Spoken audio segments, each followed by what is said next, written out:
teritorial. Kami dengan sukacita menyambut kedatangan Bapak dan Pak Komandan, sebab sudah lama kami berdoa dan menantikan kehadiran Bapak dan Ibu.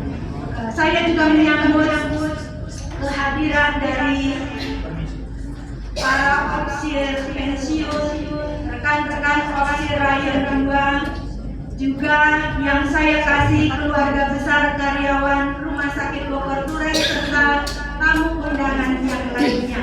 Maka untuk menyambut pemimpin kita, menyambut satu dengan yang lain, saya mengundang kita sekalian untuk bangkit berdiri. Kita akan sorak haleluya 3 kali dan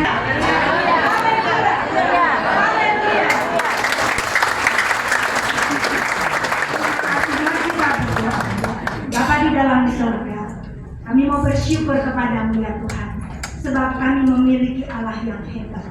Kami sungguh bersyukur sebab kami memiliki Allah yang hidup, yang dapat kami andalkan. Sebab hari ini Tuhan telah membuktikan jawaban doa yang Tuhan telah berikan kepada kami. Terima kasih ya Tuhan, sebab hari ini hadir di tengah-tengah kami pemimpin-pemimpin kami yang siap menjadi berkat bagi kami.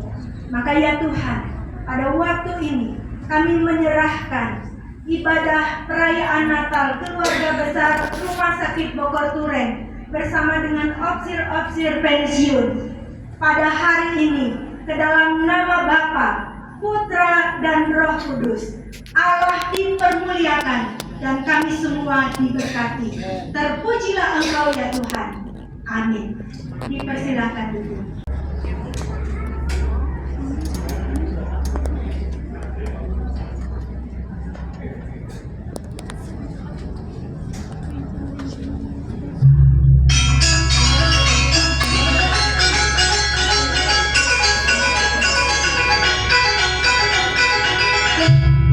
Wow,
pernah memikirkan bahwa suatu hari, dan tepatnya di momen Natal, bisa ada di tengah-tengah keluarga Allah, keluarga yang mengasihi Tuhan.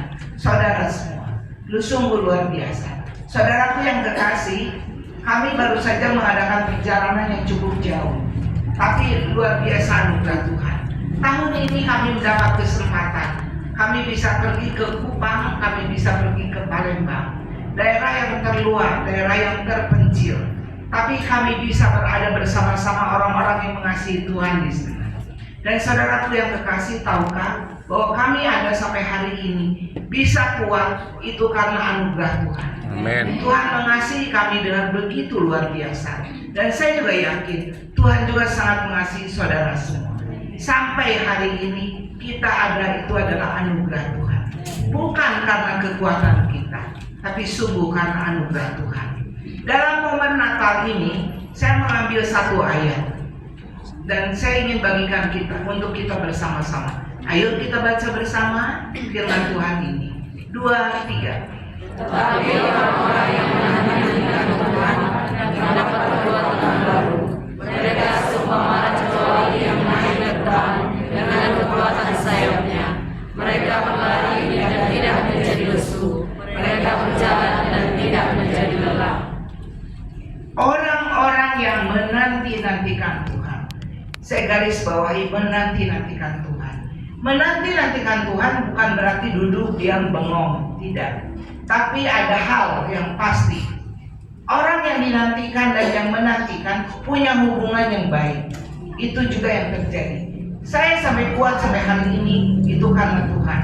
Saudara, walaupun saya di kursi roda, tapi Tuhan menganugerahkan kekuatan yang luar biasa, mendapatkan karunia Tuhan yang luar biasa. Dan saya bersyukur karena apa? Hubungan saya tetap terjaga dengan Tuhan. Tiap hari ada kekuatan baru, tiap hari ada semangat baru. Dan itu juga yang saya yakini bagi saudara semua. Jangan pernah takut. Ketika saudara hidup bergantung sepenuhnya pada Tuhan, menantikan Tuhan dengan benar-benar di hadapan Tuhan, menantikan dengan sungguh, hidup dekat dan melekat pada Tuhan, jangan pernah takut. Akan selalu ada kekuatan baru dan semangat baru dari Tuhan. Tuhan memberkati kita semua. Momen Natal ini jangan sia-siakan. Tetaplah hidup bergantung, melekat, tetap dekat dengan Tuhan. Tuhan memberkati. Amin.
pimpinan teritori bahwa tema tahunan itu menjadi tema Natal. Kalau mau diangkat subtema Natal, silakan saja. Sebab itu pada kesempatan ini saya membuat sendiri subtemanya. Subtemanya itu adalah Yesus datang mengambil tanggung jawab atas hidup manusia. Tadi kalau Bapak perhatikan doa yang disampaikan oleh paus kita tadi itu ada tanggung jawab besar juga dalam percakapan lain. Sehingga menjadi penting sekali kita bicara tentang Yesus datang mengambil tanggung jawab atas hidup manusia. Ini judul-judul yang mungkin jarang aku belum pernah didengar di hari-hari Natal gitu. Yesus mengambil tanggung jawab, Yesus datang, Yesus lahir, Allah hadir, mengambil tanggung jawab atas hidup manusia. Kalau tema besar PGI dan KWI itu Allah hadir menyelamatkan keluarga, itu tema besarnya PGI dan KWI. Kalau keselamatan mengambil tema tersendiri, sebagaimana yang saya singgung di atas. Dasar pembacaan Alkitab dari Matius pasal 1 ayat 18 hingga ayat yang ke-24. Saya akan baca bagi kita sekalian Bapak Ibu. Kelahiran Yesus Kristus. Kelahiran Yesus Kristus adalah seperti berikut. Pada waktu Maria ibunya bertunangan dengan Yusuf, sebelum mereka hidup sebagai suami istri, ia didapati mengandung dari Roh Kudus. Karena Yusuf suaminya seorang yang benar dan tidak mau mencemarkan nama istrinya di depan umum, ia bermaksud menceraikannya dengan diam-diam. Namun ketika ia mempertimbangkan maksud malaikat, Tuhan tampak kepadanya dalam mimpi dan berkata, Yusuf anak Daud, janganlah engkau takut mengambil Maria sebagai istrimu, sebab anak yang di dalam kandungannya adalah dari Roh Kudus. Ia akan melahirkan anak laki-laki, engkau akan menamakan dia Yesus, karena dia yang akan menyelamatkan umatnya dari dosa-dosa mereka. Semuanya itu terjadi supaya digenapi yang difirmankan Tuhan oleh Nabi. Sesungguhnya anak darah itu akan mengandung dan melahirkan seorang anak laki-laki, dan mereka akan menamakan dia Immanuel, yang berarti Allah beserta kita. Sesudah bangun dari tidur, Yusuf berbuat seperti yang diperintahkan malaikat Tuhan itu kepadanya. Ia mengambil Maria sebagai istrinya, tetapi tidak bersetubuh dengan dia sampai Maria melahirkan seorang anak laki-laki, dan Yusuf menamakan dia Yesus. Saudara-saudara yang terkasih dalam Tuhan Yesus Kristus, dosa menyebabkan manusia menjadi pribadi yang enggan, bahkan tidak mau bertanggung jawab atas tindakan perilakunya yang berdosa, dan cenderung bahkan masih sampai saat ini mempersalahkan orang lain. Dosa menyebabkan manusia menjadi pribadi yang enggan untuk bertanggung jawab atas tindakan perilakunya, cenderung mempersalahkan orang lain, bahkan sampai saat ini masih terjadi. Ada amin? Amin. Haleluya. Ini namanya orang yang tidak berdosa di dalam ini. Amin. Ya. Ya, saya agak curiga juga. Dan ada orang yang banyak melempar, bukan saya, ini yang salah. Saya tidak melakukan ini. Dia yang bersalah, bukan saya. Saudara-saudara, dari mana sebenarnya mulainya dosa? Kalau kita bicara tentang dosa, apalagi kita bicara tanggung jawab. Dosa dimulai ketika manusia jatuh dalam dosa, yaitu Adam dan Hawa jatuh dalam dosa. Tuhan sudah melarang mereka memakan buah yang ada di taman itu, pengetahuan dan baik dan jahat.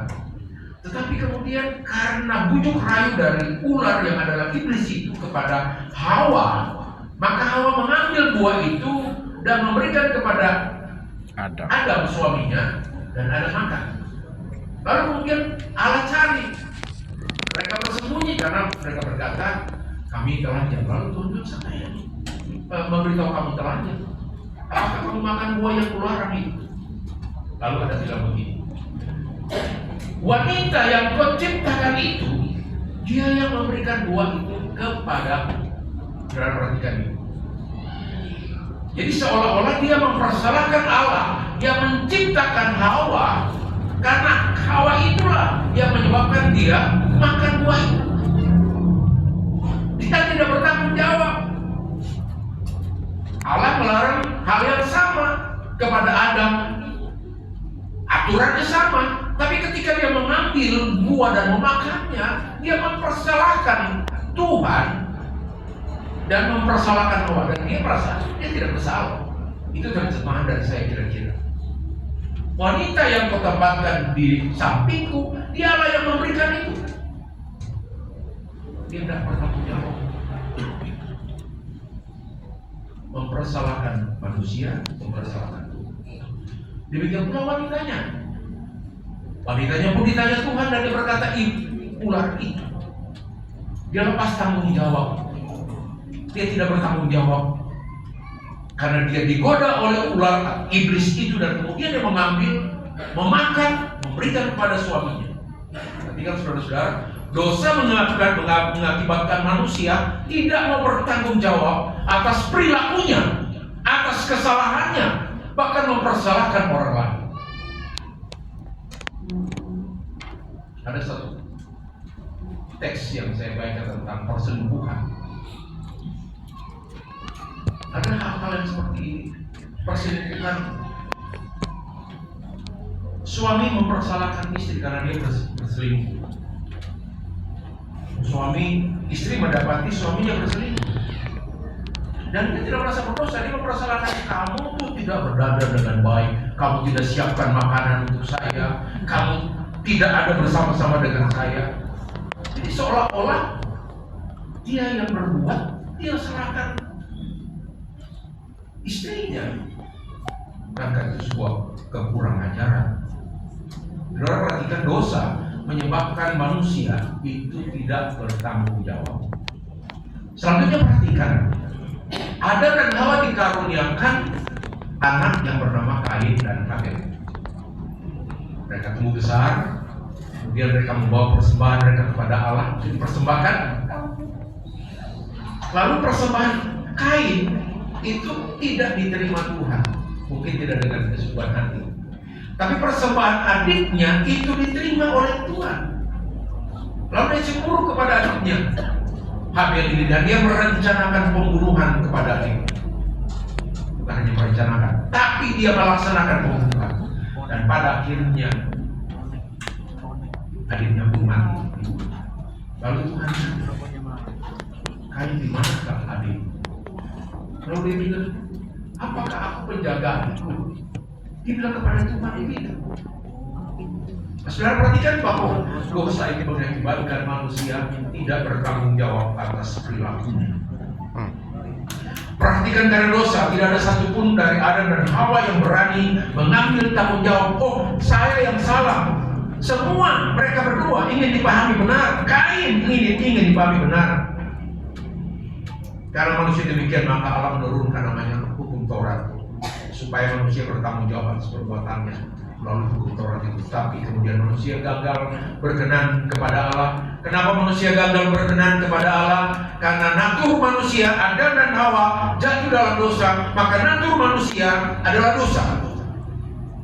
Doktrin bala keselamatan, pengajaran bala keselamatan nomor yang 5 berkata, kami percaya bahwa nenek moyang kita yang pertama diciptakan Allah dalam keadaan yang tidak berdosa, tapi karena melanggar perintah Allah, mereka kehilangan kesucian dan kebahagiaan mereka, dan bahwa kejatuhan mereka menyebabkan semua manusia jadi berdosa, rusak sama sekali batinnya, dan oleh karena itu patut kena murka Allah. Kaitannya dengan tanggung jawab adalah orang yang tidak bertanggung jawab itu patut kena murka Allah. Karena natur manusia tadi berdosa. Ini penyebab mengapa manusia kehilangan rasa tanggung jawab adalah dosa.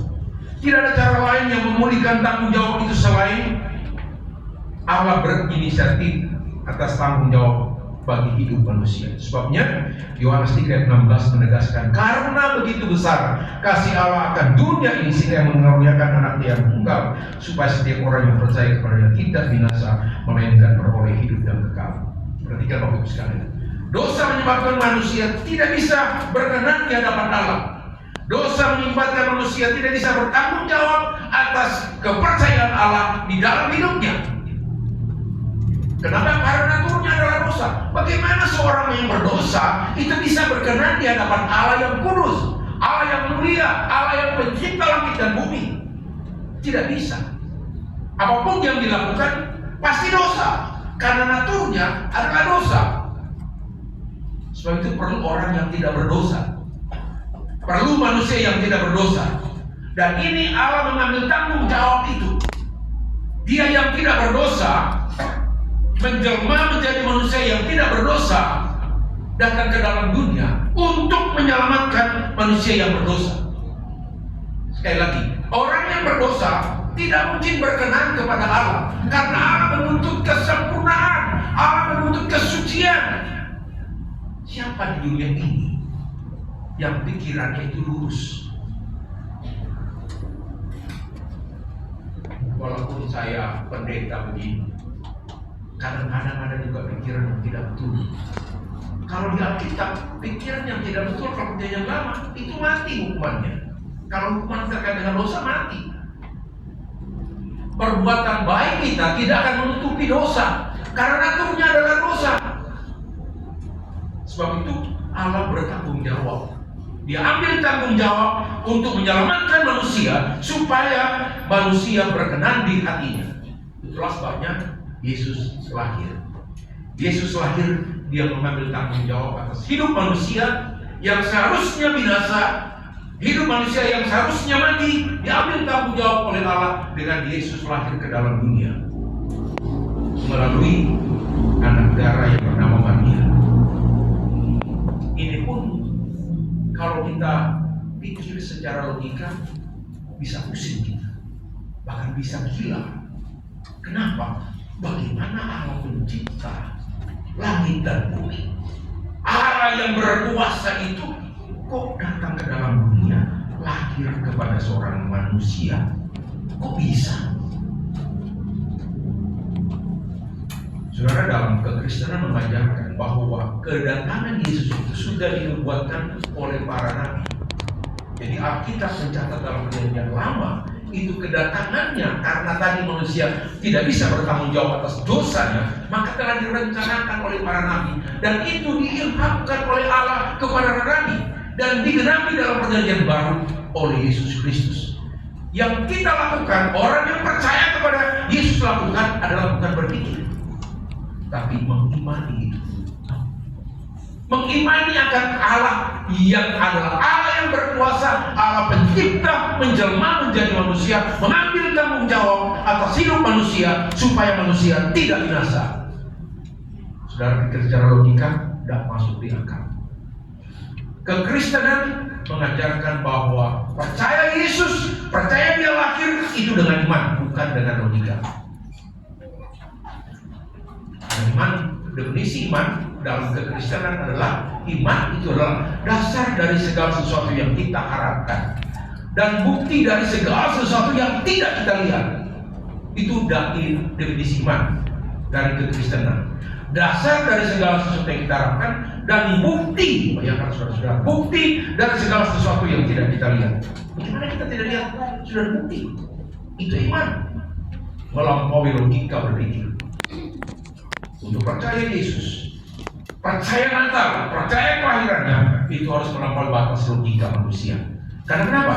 Bagaimana kita bisa pikir Allah yang hebat itu? Bagaimana kita bisa pikir Allah yang luar biasanya cerdas melebihi manusia, sementara kita manusia terbatas? Yang dia mau kita mempercayai dia. Yusuf, saudara-saudara, dari peristiwa itu Yusuf kemudian menerima tanggung jawab. Adam dan Hawa melepaskan tanggung jawab, tapi Yusuf dan Maria menerima tanggung jawab dari Allah untuk menghadirkan Kristus di tengah-tengah keluarga ini. Yusuf bisa jadi tidak bertanggung jawab. Tiba-tiba pemberitahuan oleh mereka bahwa Maria tunangannya yang mereka belum bersuami istri hamil sebelum menikah. Bisa saja Yusuf berkata, oh itu bukan tanggung jawab saya, itu tanggung jawab Allah saja. Tapi tidak. Ketika mereka memberitahukan dalam ini, dicatat di dalam Alkitab itu. Ayat 24, Yusuf berbuat seperti yang diperintahkan malaikat Tuhan kepadanya. Dia ambil tanggung jawab.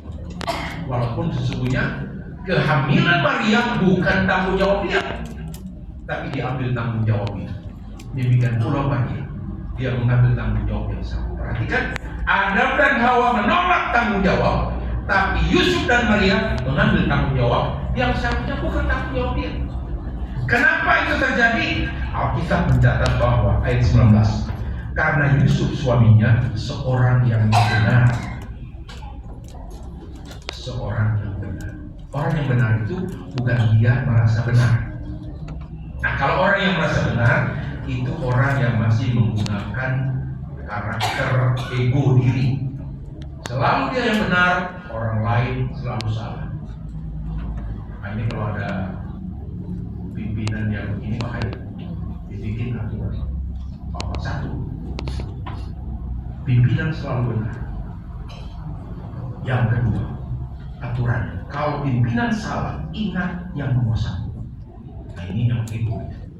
Jadi selalu benar pimpinan, tapi tidak ada di sini, ada di luar sana yang begitu. Yang selalu berkuasa. Orang yang selalu benar adalah orang yang punya kepemimpinan orang dunia. Yusuf benar di sini itu Alkitab mencatat dia. Jadi hidupnya didapati benar itu karena Tuhan lihat dia benar, bukan karena orang lain yang lihat dia benar, tapi Tuhan yang lihat dia benar sehingga dia menjadi alat Tuhan. Dan orang yang benar di mata Tuhan, dialah yang bertanggung jawab, dia berani mengambil tanggung jawab yang bukan tanggung jawabnya. Itulah Yusuf, itulah Maria. Saudara perhatikan, Adam dan Hawa saling melempar tanggung jawab, tapi Yusuf dan Maria mengambil tanggung jawab yang tidak seharusnya mereka ambil. Saudara-saudara yang terkasih dalam Tuhan Yesus Kristus, Yusuf suami Maria mungkin hanya di dalam kisah Natal saja. Alkitab bahkan sama sekali tidak mencatat ucapan Yusuf sekalipun dalam Alkitab. Namun peran dan tanggung jawab sangat penting karena keputusan Yusuf amat mempengaruhi kisah Natal. Karena tanggung jawabnya itu keputusan Yusuf sangat mempengaruhi kisah Natal. Yusuf mengambil tanggung jawab tidak menceraikan Maria, walaupun bukan dia yang menghamil, tadi dia mengambil tanggung jawab. Yusuf bertanggung jawab dan memberikan nama kepada Yesus sebagai nama untuk bayi Yesus itu. Yusuf bertanggung jawab atas keselamatan Yesus dan membawa Maria ke Mesir karena pembunuhan bayi-bayi diberikan oleh Herodes pada waktu itu.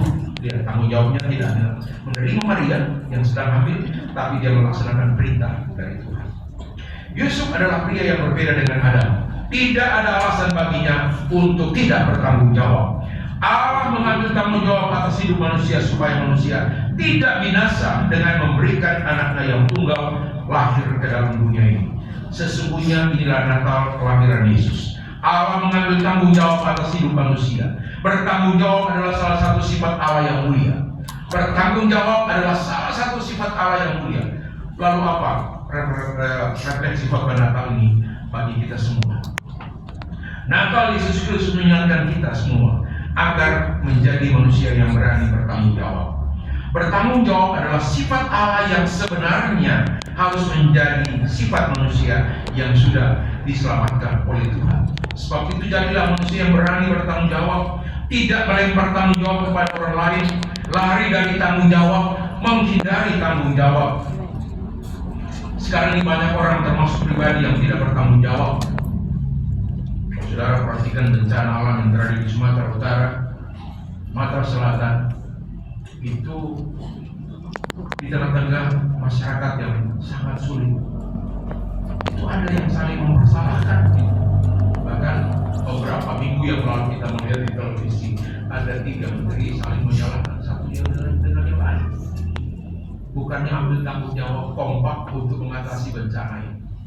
Saya bukan puji Balak Keselamatan, tapi Balak Keselamatan walaupun dia kecil, tidak punya dana banyak, sampai sekarang ini Balak Keselamatan masih hadir untuk tolong masyarakat dengan sumber daya terbatas. Tidak banyak bicara, tapi kami melakukan karena bertanggung jawab kepada Tuhan. Hati kepada Allah dan tangan kepada sesama, itu tanggung jawab yang dikerjakan. Di dalam keluarga, suami istri saling mempersalahkan dan tidak bertanggung jawab terhadap situasi keluarga, terhadap anak. Saudara, sebagai pribadi, apakah selama ini kau telah menjadi manusia yang bertanggung jawab? Saudara, 6 tahun saya merawat Ibu Miliana adalah tanggung jawab saya sebagai suami. Semua kebutuhannya itu saya yang penuhi, saya yang melakukannya sebagai suami. Dari apapun yang dia kebutuhan pribadinya, itu saya yang tanggung jawab. Pekerjaan saya sebagai pimpinan itu tidak mudah Bapak Ibu sekalian. Tidak mungkin saya mengorbankan keluarga, istri saya demi pelayanan sebagai pimpinan. Dan tidak mungkin juga saya meninggalkan tanggung jawab sebagai saya mengutamakan tanggung jawab pimpinan tanpa mempertanggungjawabkan tentang keluarga saya. Karena ini dua hal yang harus selalu berimbang. Karena wujud pelayanan di hadapan Tuhan itu adalah keluarga yang utama dan akan teraplikasi di dalam pelayanan kita. Saya merasa Tuhan sanggupkan saya karena saya mengambil tanggung jawab ini. Karena janji pernikahan itu kan, kalau orang Kristen bukan di depan mimbar ini, aku akan setia waktu sakit, waktu susah, waktu senang. Gampang sekali diucapkan di sini. Tapi ketika mengalami kesulitan, sedikit saja masalah sudah mempersalahkan, tidak ambil tanggung jawab. Anak yang salah, suami mempersalahkan. Kamu tidak pernah perhatian punya kepada aku. Demikian pula sebaliknya. Saudara-saudara, sebagai pribadi, apakah selama ini kau telah menjadi manusia bertanggung jawab? Saya mengambil tanggung jawab, saudara-saudara. Tidak pernah mengeluh tentang itu. Orang yang bertanggung jawab adalah dia tidak pernah mengeluh. Dia bertanggung jawab. Dia mengerjakan tanggung jawabnya dengan ketulusan hati. Karena dia tahu bahwa hidupnya Yesus sudah bertanggung jawabkan hidupnya. Dia mengambil tanggung jawab itu dan melakukannya dengan senang hati. Saudara mendorong, saudara mungkin kalau perawat itu gampang karena cuma di rumah sakit. Tapi saya ini di jalan yang susah, naik turun pesawat, di dalam pesawat, itu tidak mudah mengelola kursi roda ini. Tapi puji Tuhan, saya bersyukur kepada Tuhan karena Tuhan anugerahkan saya kesanggupan. Bukan saja di darat, di udara pun saya sudah melaksanakan tugas dengan baik. Kenapa? Itu karena tanggung jawab. Tanggung jawab saya itu akan memastikan yang pertama adalah ketika pergi ke satu tempat, jalur kursi rodanya itu bagaimana. Seperti tadi mau ke sini dari rumah, saya lihat ini kan cuma nyebrang, langsung saja kita jalan ke sini dengan kursi roda. Tapi karena tanggung jawab saya coba-coba dorong, nggak bisa karena yang dicor itu cuma sedikit, tidak sebesar kursi roda. Yang sebelahnya berbatu-batu. Kalau berbatu-batu ini terganjal kursi rodanya jalan. Yang saya putuskan usaha naik mobil aja di sini. Tidak dipaksakan untuk jalan demikian. Orang yang bertanggung jawab itu tidak akan cari alasan, tapi dia cari solusi. Sekali lagi, orang yang bertanggung jawab itu tidak akan cari alasan, tapi dia akan cari solusi, cari jalan keluarnya. Tidak dia mengeluh tentang situasi. Kenapa begini? Kenapa? Ini saya punya kesaksian. Sudah kamu berdoa untuk sembuh. Saya berdoa untuk orang lain. Sembuh, kenapa istri saya tidak, Tuhan? Saya bisa mempersalahkan Tuhan, tapi rasanya Tuhan kasih ini tanggung jawab kepada saya, supaya saya menyadari bahwa hidup ini ada dalam tanggung jawab ini, dan saya tidak mengeluh tentang itu. Karena yang menyembuhkan bukan pendeta, bukan opsi. Saya hebat apapun dia, yang pendeta itu hanya alatnya, tapi yang menyembuhkan itu adalah otoritas Tuhan. Kalau dia menyembuhkan, pasti sembuh. Tapi kalau tidak, biarlah jadi menurut kehendaknya. Bukankah Paulus seorang penginjil hebat, banyak membangun jemaat, melakukan mujizat kesembuhan? Tapi ada duri dalam daging diterjemahkan oleh para penafsir itu seperti sakit dalam tubuhnya. 3 kali dia berdoa untuk itu, tapi tidak sembuh-sembuh. Lalu Tuhan bilang, ambil tanggung jawabmu di dalam kehidupan rumah tangga dan keluarga. Karena itu yang Tuhan kehendaki. Itu yang hilang dari Adam dan Hawa. Ketika kau tidak bertanggung jawab, maka ingatlah kau seperti Adam dan Hawa, mempersalahkan satu yang lain. Dan kalau kau berani mengambil tanggung jawab, engkau seperti Yusuf dan Maria, di mana Yesus berkenan atas hidup.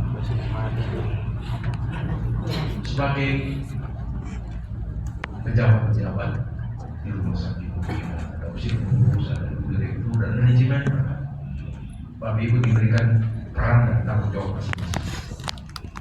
Jalankan peran dan tanggung jawab itu dengan baik dan benar.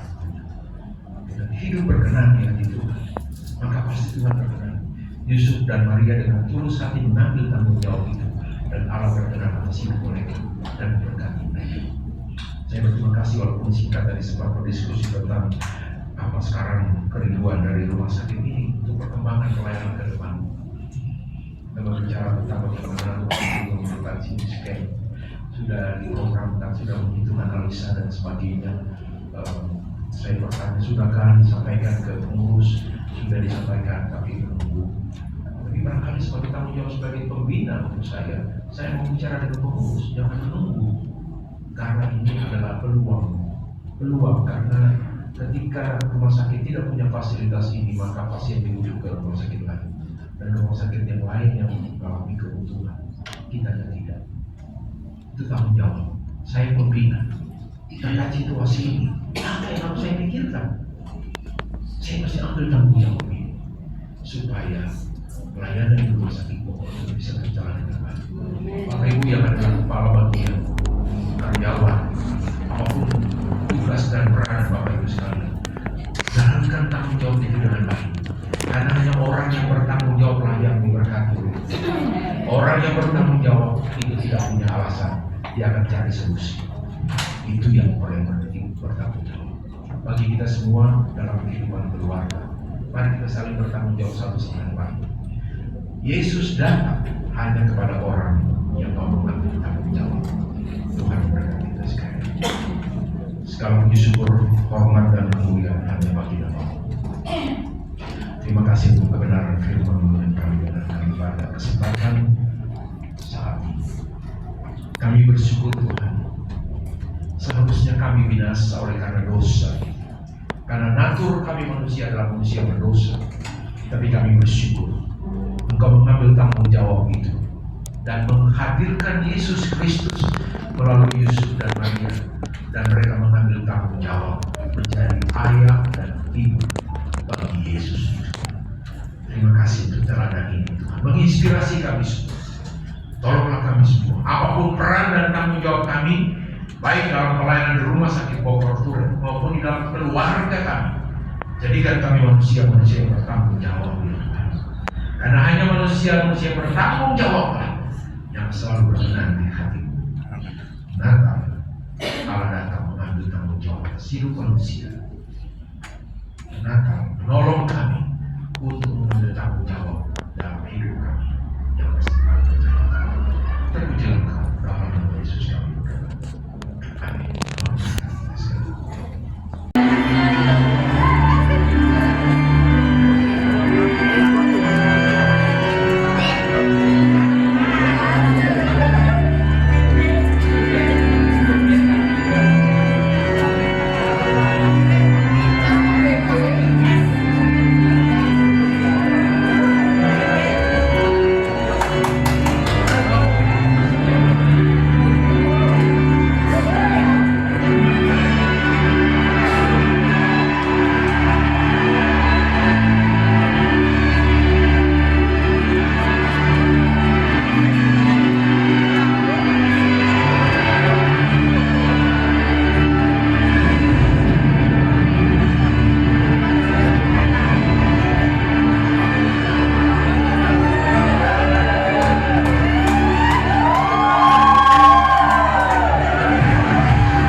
Until I lay my head, oh, I will sing all the goodness of God.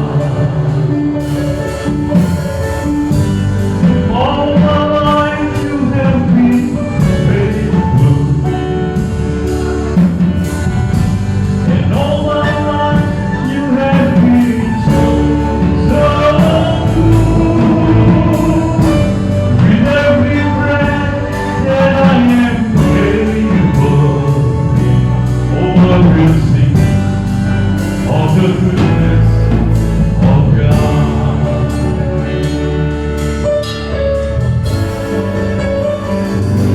I love your voice. You have led me through the fire, darkest night. You are close like no other. I know you as the Father. I know you as the friend. And I have lived in the goodness of God. All my life you have been faithful. And all my life you have been so good. With every breath that I am able, oh, I will sing of the goodness of God. Yeah, the goodness is running after me. Your goodness is running after me. With my life laid down and surrendered now, I give you my name. Your goodness is running after me. Your goodness is running after me. Your goodness is running after me.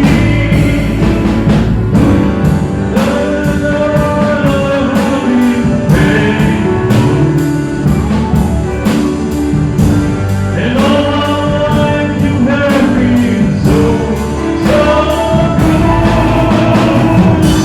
With every breath that I am able, oh, I will sing of the goodness of God.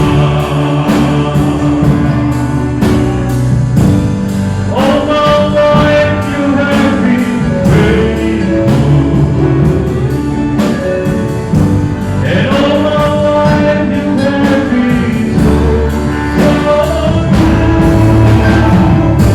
With every breath that I am able, oh, I will sing of the goodness of God. Oh, I will sing of the goodness of God.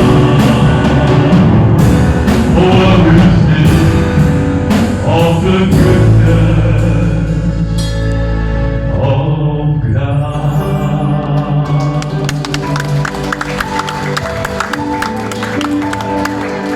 Rahmat dan kemuliaan hanya bagi nama Bapa. Itulah yang kami rindukan, itulah yang kami percayai ketika kami melaksanakan ibadah perayaan Natal Rumah Sakit Bala Keselamatan Bogor Duren ini. Apa yang kami buat bukan tentang kami semua Tuhan, tapi yang kami buat adalah untuk kemuliaan bagi nama-Mu, dan Engkau itu dapati dalam ibadah sore hari ini. Terima kasih Tuhan, bila ada hal-hal yang tidak berkenan di hati-Mu, Engkau ampuni kami Tuhan, supaya kami menjadi umat-Mu yang selalu berkenan di hati-Mu. Sekali lagi kami mohon berkat-Mu Tuhan untuk Rumah Sakit Bala Keselamatan Bogor Duren. Tuhan memberkati Ibu Direktur dalam kepemimpinannya dengan penuh tantangan dan dinamika pelayanan kesehatan saat ini. Engkau menaruh hamba-Mu dalam kepemimpinan ini, maka kami percaya Engkau menganugerahkan segala hikmat, kesanggupan dan kemampuan kesanggupan dalam mengelola pelayanan yang penuh dengan tantangan ini dalam anugerah Tuhan. Maka kami percaya bukan saja tahun ini kami mensyukuri, tapi di tahun yang baru ada berkat tersedia yang terbaik bagi pelayan kami dalam kepemimpinan Ibu Direktur. Demikian juga opsi pengurus Mayor Ida. Tuhan memberkati dalam mendampingi Direktur dalam kepemimpinan ini, dan kiranya Tuhan hikmat dan marifat Engkau anugerahkan seluruh manajemen yang lain, bahkan karyawan-karyawati. Kesanalah berkat Tuhan untuk mereka semua. Di peran dan tanggung jawab yang dipercayakan kepada mereka diberkati oleh Tuhan. Bukan saja pekerjaan mereka diberkati, tetapi rumah tangga mereka juga diberkati. Kehidupan pribadi mereka juga diberkati oleh Tuhan. Kami juga berdoa untuk semua orang tua kami, para opsir pensiun yang hadir di sini. Terima kasih untuk kesehatan yang Tuhan beri bagi mereka. Engkau juga terus pelihara dengan kesehatan, kekuatan, berkati dan berikan kebahagiaan dalam hidup mereka. Bagi yang sakit, Tuhan jamah pulihkan dan sehatkan, sehingga ada kekuatan baru dari Tuhan. Para opsir yang ada di rayon ini, berkatilah mereka, baik opsir institusi maupun opsir koros. Tuhan memberkati mereka dalam kepemimpinan mereka. Berkat Tuhan dilimpahkan. Terima kasih Tuhan. Setelah ibadah ini, kami akan tinggalkan tempat ini untuk kembali ke tempat kami masing-masing. Bahkan kami yang akan ke kota Malang, ke tempat lain. Tuhan Allah Immanuel menyertai dan memberkati kami. Kami berdoa untuk rekan-rekan karyawan rumah sakit yang melaksanakan dinas mereka. Tuhan memberkati bahkan seluruh pasien. Kami bawa biarlah mereka juga merasakan pelayanan yang terbaik dari rumah sakit ini. Kami bawa seluruh kerinduan, keinginan yang ingin dipenuhi, yang ingin dirindukan atas pelayanan di rumah sakit. Kami letakkan di dalam tangan Tuhan yang berkuasa. Terima kasih Tuhan, terpujilah Engkau. Semua yang telah mengambil bagian dalam pelayanan Natal ini, berkati kami semua Tuhan, termasuk yang mengisi acara dalam ibadah Natal ini. Kesanalah berkat Tuhan dilimpahkan. Pada akhirnya Bapak Ibu sekalian, segala kemuliaan bagi Allah di tempat yang maha tinggi, dan damai sejahtera di bumi di antara manusia yang berkenan kepadanya. Ulanglah dalam kekuatan firman Tuhan, dan kiranya Allah sumber segala anugerah di dalam Kristus Yesus yang kami peringati kelahirannya pada hari ini, dan Allah tuntunan Roh Kudus, Allah Immanuel itu menyertai kita saat ini sampai Maranatha, Tuhan Yesus datang kedua kali. Haleluya. Amin. Amin. Silakan duduk Bapak Ibu sekalian.